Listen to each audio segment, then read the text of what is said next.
Imagine un instant. Certaines personnes se réveilleront le matin suivant cet événement mondial et le monde ne sera plus le même. La veille, le plus grand événement de toute l'histoire de l'humanité s'est produit.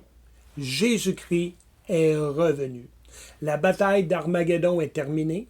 Les armées qui s'opposaient à lui ont été vaincues. Le roi des rois règne désormais sur la terre. Et c'est là qu'une question me fascine. À quoi ressemble un monde gouverné directement par Jésus? Y aura-t-il encore des guerres, des prisons, des gouvernements? Est-ce que la corruption va encore exister?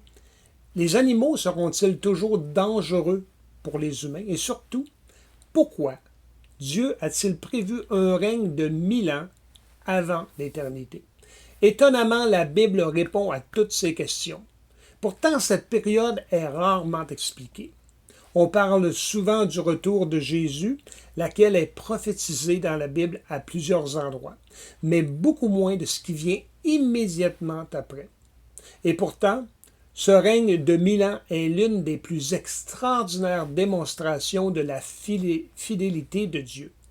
Aujourd'hui, je t'invite à découvrir ce monde futur et tu verras que ces 1000 années répondent à plusieurs des plus grandes questions que l'on peut se poser sur Dieu, sur l'humanité et sur notre avenir.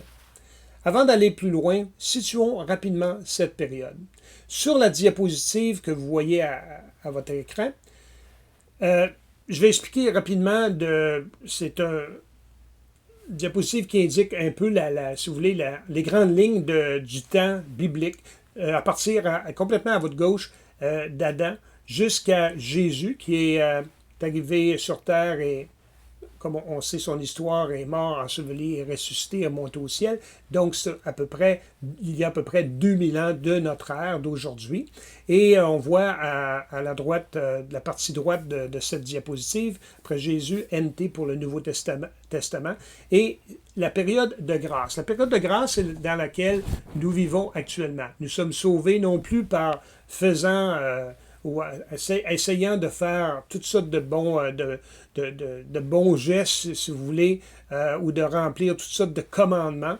Donc, la période de grâce, c'est la période dans laquelle Dieu nous dit, je vous donne par ma grâce le salut, le pardon de vos péchés gratuitement, seulement en mettant votre foi en mon Fils Jésus-Christ. Donc, c'est là qu'on est. Ça fait à peu près 2000 ans. Donc, que cette période a commencé. Et vous allez voir ici, j'ai mis une indication avec une étoile qui se dit « Nous sommes ici ». Nous sommes à peu près à 2000 ans après Jésus-Christ. Et le prochain grand événement prévu dans la Bible que Dieu va faire, c'est l'enlèvement des chrétiens. J'ai fait une vidéo à ce sujet. Pour plus de détails si ça vous intéresse. Et suivant cette période d'enlèvement, il y aura une période de 7 années de tribulation. À la fin de cette période de 7 années de tribulation, il y a une grande bataille, la bataille qu'on appelle communément la bataille d'Armageddon, où justement Jésus va revenir sur terre, c'est ce qu'on parle actuellement, en personne, va mettre fin au mal, et justement là où on va voir ce qui va se passer après. Et puis, à la suite de cette bataille, Jésus règne sur terre. Donc, c'est de ça qu'on parle actuellement. Et il va régner sur terre, la Bible nous dit, pour une période de 1000 ans, donc le millénium, si vous voulez. Et c'est exactement là où on se situe. Donc, après son retour glorieux, Jésus met définitivement fin à la rébellion des nations contre lui, Armageddon. Puis commence un royaume qui durera exactement 1000 ans. Donc, on est bien situé. Et ce nombre n'est pas choisi au hasard. Dans Apocalypse, au chapitre 20, Dieu le répète 6 fois. Comme pour nous dire, ne passez pas à côté de cette période parce qu'elle fait partie de mon plan. Mais pourquoi 1000 ans? Pourquoi ne pas entrer immédiatement dans l'éternité? C'est une bonne question. Et la réponse est que Dieu veut accomplir publiquement tout ce qu'il y avait promis depuis des siècles. Le millénium sera en quelque sorte la preuve vivante que Dieu n'oublie jamais une seule de ses promesses. Mais cela nous conduit naturellement à une autre question. À quoi ressemblera réellement ce royaume? Lorsque nous regardons les nouvelles aujourd'hui, nous entendons parler de guerre, de violence, de corruption et d'injustice. Malheureusement, nous avons presque fini par croire que tout cela est normal. Ça fait partie de la vie. Mais la Bible affirme qu'un jour, cette réalité changera complètement.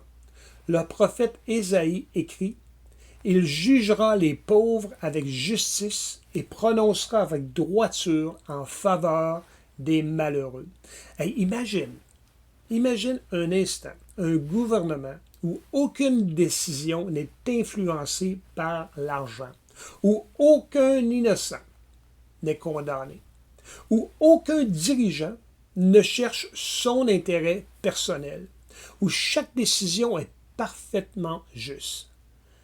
Depuis toujours, les hommes cherchent le système politique idéal. Les empires se sont succédés, les rois, les démocraties, les dictatures, les révolutions. Chaque génération a cru avoir trouvé la solution. Pourtant, les mêmes problèmes reviennent sans cesse. Pourquoi? Parce que le problème de l'humanité ne vient pas seulement de ses dirigeants. Il est beaucoup plus profond. Mais avant de répondre à cette question, Dieu va montrer ce qu'est un gouvernement parfait. Pour la première fois de l'histoire, la terre sera dirigée par un roi qui ne commettra jamais la moindre erreur. Et cette transformation ne touchera pas seulement les hommes, l'humanité. La création elle-même retrouvera une harmonie qu'elle avait perdue depuis la chute d'Adam et Ève.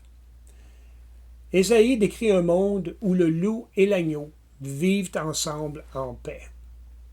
Quelle que soit la manière dont on comprend tous les détails de cette prophétie, son message est clair. La création sera profondément restaurée. Le monde commencera enfin à ressembler à celui que Dieu avait voulu dès le commencement. Mais une question demeure. Comment un royaume aussi parfait pourra-t-il exister alors que Satan agit encore aujourd'hui? La réponse est spectaculaire. Au début du millénium, Satan sera complètement lié. L'apôtre Jean écrit « Il saisit le dragon, le serpent ancien, qui est le diable et Satan, et il le lia pour 1000 ans. » Imagine un instant un monde où Satan ne peut plus tromper les nations. Plus de mensonges organisés, plus de haine alimentée par celui que la Bible appelle le séducteur. Plus de révolte qu'il inspire contre Dieu. Pendant 1000 ans, son influence mondiale cessera complètement. Quel changement extraordinaire! À ce moment-là, nous pourrions penser que tout est enfin réglé. Après tout, si Jésus règne, Satan est lié, si la justice remplit toute la terre, qui voudrait encore se détourner de Dieu? Je crois que la plupart d'entre nous répondraient « personne », et pourtant. Pourtant, c'est ici que la Bible nous surprend, parce que Dieu va démontrer quelque chose que nous avons souvent beaucoup de mal à accepter.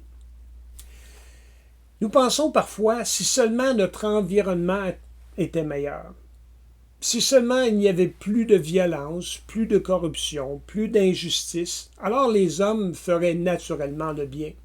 Le millénium va démontrer exactement le contraire. Même dans un monde parfait, le cœur humain aura encore besoin d'être transformé, et c'est précisément la raison pour laquelle Jésus n'est pas venu seulement pour améliorer notre monde. Il est venu sauver des hommes et des femmes. Comment? En changeant leur cœur. C'est cette vérité que Dieu révélera d'une manière saisissante à la fin des 1000 ans. Car il prendra une décision qui paraît à première vue complètement incompréhensible. Après 1000 ans de paix, imaginez, écoutez bien, après 1000 ans de paix, 1000 ans où Satan aura été emprisonné, Dieu le relâchera. C'est ce que la Bible nous dit. Pourquoi? Pourquoi permettre une dernière rébellion alors que tout semblait enfin parfait? Et je dois t'avouer que cette question m'a longtemps intrigué. Et je crois qu'elle est l'une des plus profondes de toute la Bible. Parce que sa réponse révèle non seulement ce qu'est réellement le péché, mais aussi pourquoi l'Évangile est la seule véritable espérance de l'humanité. C'est précisément ce que nous découvrirons dans la prochaine partie. Et je pense qu'après avoir compris cette réponse, tu ne regarderas plus jamais le millénium de la même manière. Si cette vidéo t'a aidé à mieux comprendre ce que la Bible enseigne, n'oublie pas de t'abonner à la Bible expliquée simplement. Et si tu connais quelqu'un qui a besoin d'entendre ces messages, partage les vidéos. Alors à très bientôt pour la suite de cette histoire sur les 1000 ans du règne de Jésus sur terre. Dieu te bénisse.